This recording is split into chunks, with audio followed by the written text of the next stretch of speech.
Hello, everyone. Like, I had to, like the velvet. I've got half of her coat on it now, though. This is a slight issue. We didn't MacGyvering it. I forgot Do it. my try. Like Oh, cool. I loved Spike on Buffy. This show's got a lot of Buffy in it. I wanted them to be a couple, and I know they were at one point. me But too. yeah, I was rooting for Buffy and Spike. I was really rooting hard for that one. Technically, kind of. The musical episode's so good. Yeah. Once more So feeling. That's like my favorite, the Buffy musical Once more with episode. feeling. Yeah. Now, would you like a musical with your show? Too soon. We're doing actually. They all she's been sing. talking about it. We were like, I yes, don't sing. You're gonna sing. That's the difference. it's gonna happen. So in the pilot, we actually have a moment where we're singing "Defying Gravity." That was amazing. Thank you very much. So good. I am not a singer, and our director actually said, like, it. You know, we have a radio, and we're in the car, and they're in a different car, and she goes, "You know, Taylor, I just don't think Ophelia doesn't have to be a bad singer," and she just dies. I was like, she's crying. Makeup has to like change it because she's not trying that herself. That's just what she's doing. I think you're great in it. You hit all them high notes. You'll see, dear. So tell us a little bit about your chemistry, like in the show, like from the pilot to, you know, I know you filmed other episodes. Pretty but- electric. I mean, I'm sure you all feel uncomfortable being so close to us You now. have to have a buffer. Yeah. Should feel it in between them. Yeah. So warm. The footsie's on point right There's now. so many things happening right now. Taylor, stop it. Yeah, it was pretty immediate when we first met. We met on our screen test. And it was pretty immediate. She helped me check if my tires were flat on my car. And I was like, thanks. And she was like, you're good to go. And I was like, cool. And then literally actually- seconds later, we both got off at the We park. also had like a deep hug after that. It was weird. It was our a bit first too long. meeting, Yeah. and it was like a really creepily long hug. It felt right in the moment, but like in retrospect, it's like, ugh. There's a bit too much breathing. I think it was a bit of breathing, smelling and we as both well. just went, I hope we get to do this together. We did. But a whisper, like hot whisper. Yeah, I forgot a little about weird. that. I but was yeah. like, I hope. We just like held each other. I said, I hope if it's me, then it's you. That's what I said. Oh God, we're Hot so Whisper is lame. a good band name. Hot. Oh man. That would be. Sorry. But yeah, and then it's been pretty constant. I mean, we have been together every day, all day, even when we weren't filming. Literally we were all day, together. every day. We like lived a mile apart. We played do you guys know the Newlywed Game where you just like yeah. see if you know stuff about each other? We played it with a bunch of her friends, and I won for her. And my friends I've known her like 6 she's known years. forever. Yeah, and Taylor was They were like, you mad. won by a lot. Yeah, I couldn't guess any of their stuff though because I just met them. yeah, that's true. So yeah, it's been pretty good. Now, for fans who haven't seen the series, can you just tell us a little bit about your characters? What kind of expect from them? Yeah. So I play Jules Thomas. She kind of when you first meet her. Well, actually, no. When you first meet her, she's a freaking badass. But the life that she's living, she on the outside looks like kind of a normal sorority girl. She's kind of going about her days while you kind of feel that she is hiding a lot from people, and she doesn't feel comfortable in her own skin. And I think she's trying to go through the paces in something that she's not happy in anymore. And then by night, she's moonlighting as a vigilante who's avenging sexual assault victims on campus. So she's living two very different lives. And I think it's a very lonely life, and I don't think she realizes that really until she meets Ophelia, who... Handoff. I play Ophelia Mayer. I'm a pot-dealing computer hacker who just kind of doesn't really have a place in life, and I go into an alley and see this female ninja figure beating the shit out of a guy, and I was like, I want in. So I stalk her until she agrees, and she doesn't agree, so I kill someone, then she agrees. Because she has to. Because she has to. Yeah, because we have a dead body on our hands. So how about with Jules, like, are we gonna learn how she, like, learned all this martial arts? Like, are we gonna get, like, some flashbacks, or... There's definitely some flashbacks in the show that you deal with. Yeah, we unpack it kind of throughout the season, so you get pieces as you go along, and then there is an episode, it doesn't show the ninja aspect, but there is an episode that shows everything that happened to Jules, and we really do spend the time unpacking the character, so you see... Hi, Brandon. I love you guys. It's Brandon. So you see, you know, where the cause started and her journey from before her sexual assault to what happened when it happened, and then after, and who she is now. And also the show's set, like, these characters are very real and very grounded, but the show is set in University Darlington, which is a heightened, like, Gotham-esque environment. Hyper-reality. So, like, I kind of, like, love the fact that she's, like, yes, she trained, and, like, yes, this is a thing that's happening in her life, but I love the fact you just meet her and it's like, this is Jules and this is what she does, and she's a kick-ass lady. We're definitely bending genres in this. There's a lot of actually Scott Pilgrim, for sure. for sure. Yeah, someone watched it and said, I love Scott Pilgrim, and it you reminded turn me your of head fast, there's a, that kind of, like, cool effects. Which is the comic aspect of it, really, with, like, comics. Question for Taylor. Brandon said that everybody on this show is a superhero. You know, Jules obviously, but what makes you a superhero? See, I'm really good with computers and really good with pot. So I think we end up being both Batman, which seems not. Yeah, in her rap card, I wrote to the Batman to my Batman. We always say it to each other. But you are, you're freaking. Because it isn't a Robin situation. Because Robin is.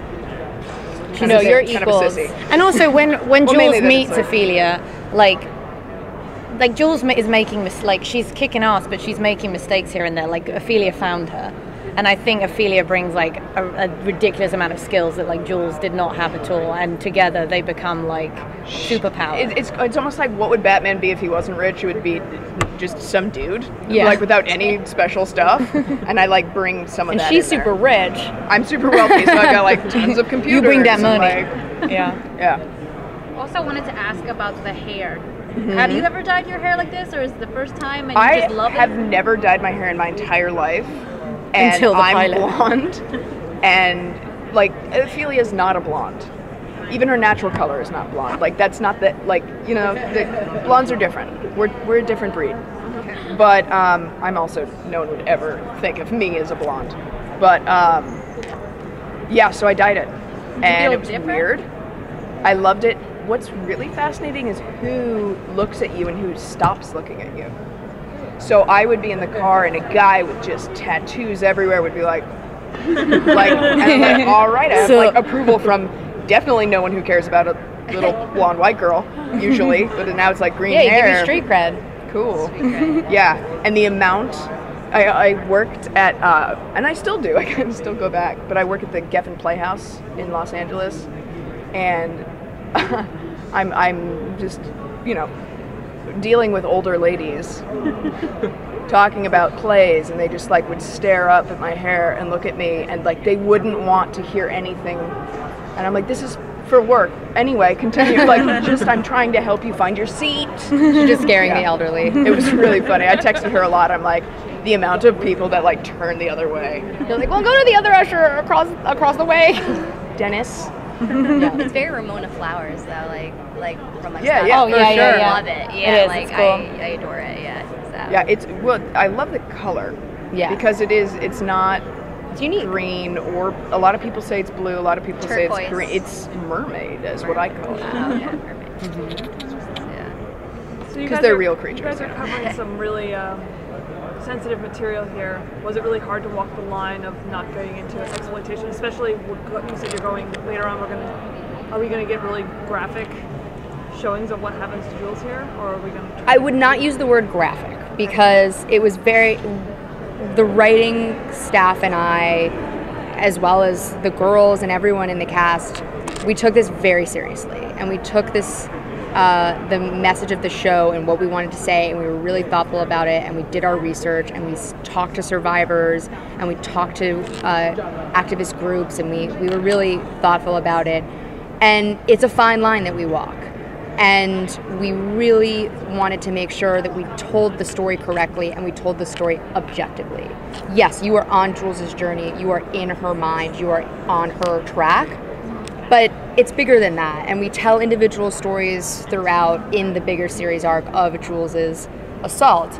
And the other thing that we really wanted to speak about is consent as a conversation, because I do think that education on what consent is very muddled and very backwards right now. It's a gray area, and it shouldn't be. And we really made sure that this story is told from the point of view of Jules, but is objective, and that And not male bashing. No, and then No, there's some phenomenal men in pointless. our show as well. Yeah. Like, we have examples of incredible men. and even then even the guys who play they're such sweet guys, obviously. Oh, you mean in real life? In real I life. did not In know real what life. you were saying In there. real life. So, I was like, I'm not on board with what she's It's saying. weird because you know how hard it is to act Yeah. and to get on there. that side, but you never think about how hard it is for them. We were very lucky with our male actors. They were Because it's amazing. you have to tap into a different part of your mind, some of them, and others, it's very easy to understand how they could. Yeah, I for think when sure. you know you're doing a show that is dealing with a sexual assault as its topic, I think you know that there's going to be tricky scenes. Like I like. Also, we signed on, having read one episode, and you don't know what direction the show's going to go in, but then you meet the creator and you think, I trust and value this person and think they're crazy talented. And the one thing I will say is that all of us had difficult scenes at times, but we as a community, I felt so supported. And anytime it was always a conversation, it was always a collaborative work, and it never felt graffic at all to us. Yeah, we leaned into the topic, but we did not exploit it. That's a good way to. Yeah. Well, going back to the comic book aspect, are we going to see, I guess, you guys hiding a secret identity? Is that going to be a big part, or is it just hey, we're kind of superhero? No, vigilantes? it's double life for Okay. sure. And you get to, by the end of the second episode, they're really a team and they team up and they're a vigilante superhero duo around campus, and you kind of get to see the evolution of that, which culminates at the end of the season in a really cool way where we can kind of back into them really being Batman and really being, that the superhero that everyone wants them to be. So it's kind of it's the first season almost feels like a prequel to where we end. Yeah, because also the part of the storylines is how we're dealing with our life outside of being vigilantes. Yeah. So if that was all ripped, if that Band-Aid was ripped off, I think you would lose so much of our relationship and us trying to muddle through other relationships and balance our work day life really with our university life. Something I actually really also love about the writing of the show. It's weird you're here because we're talking about you. Oh my god, She's here. Is that how in high school shows they always are hanging out at coffee shops or elsewhere, and it's when do you go to school? It's so true. we actually it's why are I see you walking from class, but you've never done homework, you've never done any of these things, and it's very And in episode 1 it's Jules is behind on school because she's being a vigilante, which I appreciated so much because it's so typical to have her not only is she excelling at school, but she's excelling at night. But it's that wouldn't make sense. No, she sucks at school. She's She terrible. sucks at school. and these characters sucks. have deadlines. They have and coursework have deadlines. They have study exams, sessions, and they actually do have to figure stuff out on top of. So you just get a lot of layers of. Ooh, it's much harder to have so many hats on instead of. Yeah. And even Ophelia, who's kind of a computer hacker that steals answer keys, she steals tests and she takes tests because she's so smart and she's bored. So we kind of try and they spin, establish that I never go to class. Yeah. Because we try and spin those, you don't take need those to. stereotypes and spin them and make it a little more reverent and different, so it feels like something you haven't seen before. But just that continuity police in me, because that little necklace is on the wrong side there, and all of that, because that always bugs me about shows. And Friends, they never are at work. Why are you never at work? Because they're drinking coffee. But they actually did that in one episode. Yeah, I they were all remember that sitting around and episode. goes, Tuesday mornings. Yeah, Tuesdays. Shouldn't we? Why aren't you at work? And they're all just oh shoot, and they run off. It's oh yeah, my boss doesn't like me either. Oh, I yeah, wonder no, if no, that's no, no. yeah. It's maybe it's because you're all at a coffee Yeah, that's house. it. That's it. Yeah. Stay at 11 o'clock in the morning. Oh damn. So true. Why do you think it was so important to making sure to find that blend to where you're not just focusing on the vigilante side or all the personal, and finding that blend to where it really is a mix and showing both sides of their lives? Because I feel that felt the most real to me. When I sat down to write this, I was what if Quentin Tarantino wrote Girls? What is that show? I want to watch that. And you need both. I think if it's just the vigilante thing, it's what she always a vigilante. It's you need both, and you want to find. I think that's where the real meat of the show is that these are two people that should feel like women that or could be trying to do something that they feel is right, and feeling the missteps of that, because that ripples through their real life, and also seeing their real life it's like, which side is the real life to them? Because that also kind of blurs as the series goes along. It's like, are we truly the vigilantes? Is that our true self, or are we these other people? And I think that that's what's so interesting about the show and what interested me in writing it. Thank you guys for coming. Thank you so much. Thank you so much.